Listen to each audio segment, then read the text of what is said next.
আসসালামু আলাইকুম। আজকে আপনাদের আমি দেখাবো ল্যাপটপ। এটা হচ্ছে মানে ল্যাপটপ আর কি খোলার ভিতরে কী থাকে। এটা হচ্ছে আমার একটা ল্যাপটপ। এটা হচ্ছে 360 আর কি, মানে ট্যাবলেট মোডে ব্যবহার করা যায়, চারিদিক ভাঁজ করে এটা এত সুন্দর হচ্ছে ট্যাবলেট মোডে যে ব্যবহার করা যায়। তো এর কিছু সমস্যা হয়েছে, যার জন্য আজকে আমি খুলবো এটাকে। মানে একটু ময়লা জমজম হয়, ফ্যানের সমস্যা। তো আপনারা কারো কারো যে ব্যক্তিত্ব কারো ল্যাপটপ থাকে, যদি সার্ভিসিং করছেন আমার সাথে যোগাযোগ করতে পারেন। তো এটা আমি মাপটা খুলে নিয়েছি আগেই। এটা কিন্তু অনেক সিলি, মানে চিকন ল্যাপটপ। এটা মানে ফোনের চেয়ে চিকন এটা, হ্যাঁ।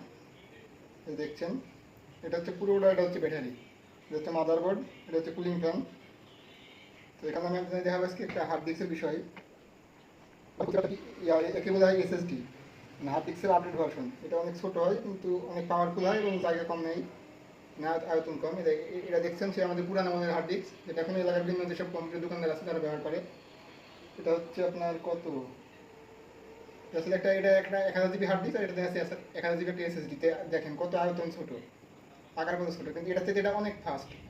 এটা দেখা যাচ্ছে 100-500 MB স্পিডে কাজ করে, আর এগুলো মাত্র 30 MB কাজ করে স্পিডে। তো এটা দেখছেন কট্টুক আর কট্টুক, এটা হচ্ছে প্রযুক্তির। তো এটা হয়তো আপনাদের অনেকে জানা ছিল, এটা হয়তো জানা হলো। এটা হচ্ছে M.2 এটা হচ্ছে হাই লেভেলের।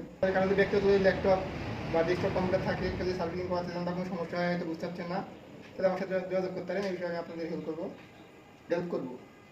তো আপনাদের সবাইকে ধন্যবাদ আমার ভিডিওটি দেওয়ার জন্য।